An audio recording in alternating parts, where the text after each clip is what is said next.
Welcome back, guys. Discount Tools back again, and right today we're going to do a little quick unboxing of these Gearwrench 6-piece metric stubby ratcheting set. This is item number 85026T.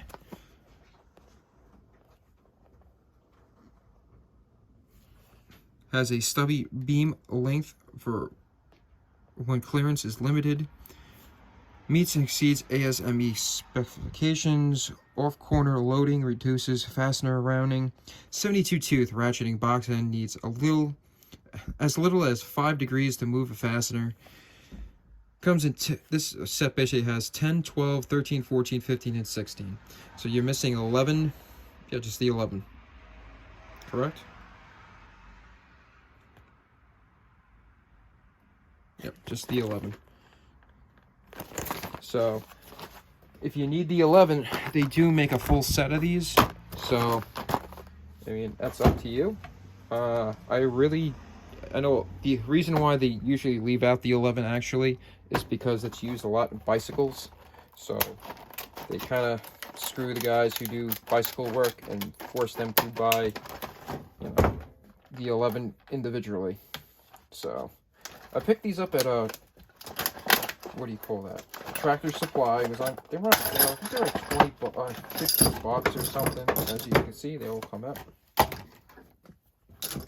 Very, very small. Very fine tooth too. I think we said it was 72 tooth, correct? Yep. So the reason why I picked these up is because, see, this is the 10 millimeter, and it really has that nice. Oop, there we go. If we focus, 10 millimeter, nice branding right there, and very small. And the reason why too is I had a feeling one day I'm going to need these. It's not something that every mechanic is going to need like right away, but in certain situations they work like handy. Like a 10 millimeter is usually great for those small bolts, especially like in the battery compartment where you're trying to take the battery off and nothing is taking it off, and you just need to get it off quick so you can just work it, and you don't really have that much space. Same thing with some of these 13s and 12s. If you're like in a very tight area and if you broke it, but like you can't, if it's just taking forever because the ratchet is not allowing you to get in there real quick, you might be able to back it out just enough where this will fit in there. It's stubby enough, and you'll be able to actually back it right out. Now these are not like the thinnest of them all, of like stubbies. I know they have like thinner stubbies. Let me just take out some of my wrenches. I have some like huge Husky 24 millimeter. I mean, they're not as big as this because it's a 24, but that was a box end. Here's a Husky 17. And you're looking at it, just size comparison. I mean, just a little bigger. The Husky is compared to these stubbies. But again, you know, you can get these Huskies here, these little black guys. I like them because I would say, taking a look at them, they're about the same length. Yeah, they're probably the same. The reason why I went with the black on that one is because I like the feel of it and the look. Sometimes when you get something that's sometimes like polishing these or just gets annoying sometimes, and you don't want that. But they're still a little actually thinner, just by a hair, as you could see. See, than my regular Gearwrench flex heads, which I love. These are the originals. They're USA made and everything. But I figured that I would get these, and then, you know, they're just one of those things that one of those tools that you might not use all the time, but you'll be thanking yourself that you did have it when that certain time happens. We've all been there where you're working on something and you're either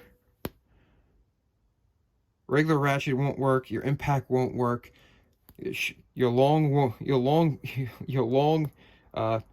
or deep sockets won't work, but the stubby, your shallows won't, and you need that mid length. And this is where I'm thinking like this is what it would be. I don't really have I really didn't need it, but for 15 bucks at the time to get some Gearwrench stubby ratchets, I'm very happy with them. I haven't used them yet, but I know that they do hold up. Reason why is, well, is because of my basically my flex headsets. Those I've had for 10 years right now, and they haven't broke. I haven't had one break on me. Are the best flex heads I've ever used in my life. Let me take them out again. Oh, wrong drawer. I have so many. This is 7/16 and fine tooth. And then these heads really don't move. They're very stiff. Like, if the only way you're gonna move it if you actually put pressure to go down. But if you're going this way, you're all fine. And that's why I kind of went and got these just to try them out. And I have a feeling it's gonna be one of those tools that I collect, and not used as much as some of my other tools, kind of like my my other Gearwrench that I have, like my Gearwrench socket ratchet, or even like nowadays everything's going impact with this beautiful DeWalt impact. I use this, and I really don't usually use my ratchets that often, but when you do, it's good to have good stuff. And that's why I thought one of these days I'm going to run to an item where I'm going to go and say, I really need a stubby wrench. I don't need something that's extra too long, like a long ratchet wrench like this. This is a 26 from Pittsburgh, but a regular length at 17, and this is Husky right here, won't do either. And sooner or later, oh, it's not good. Much better. And something like this might work compared to,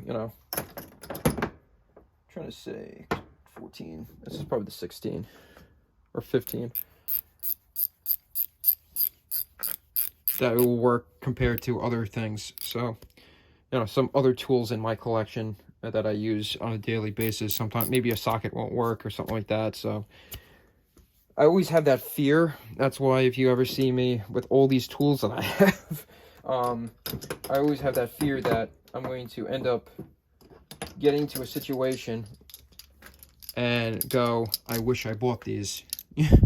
That has happened plenty of times before, where I said, I wish I bought them when they were on sale, and then I ended up having to pay full price. So I could see this going for 25 bucks or more, yet during Christmas it's like 14. So you always run into that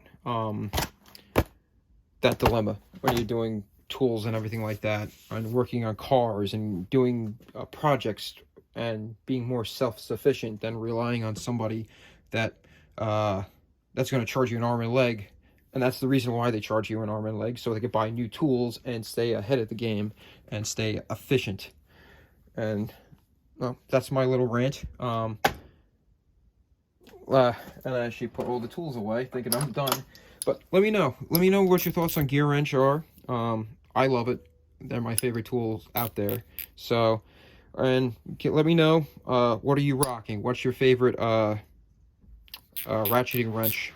I do like the ratcheting wrenches with the switches on it more, but just when you get into a tight situation like this, it doesn't matter. So the only thing I would actually have to say that's not on here, unlike my other Gearwrench, and they actually do have it, is they don't have the arrow telling you which way is which. So that's a little disturbing. But that's the only con so far I had with these. I'll test them out soon. I gotta change out a battery, so I'll use those and do the 10. So, and again, let me know what you think about the Gearwrench ratcheting wrenches. What's your favorite ratcheting wrenches out there? Like, comment, subscribe, and as always, guys, keep on trucking. I'll see you in the next one. Peace out.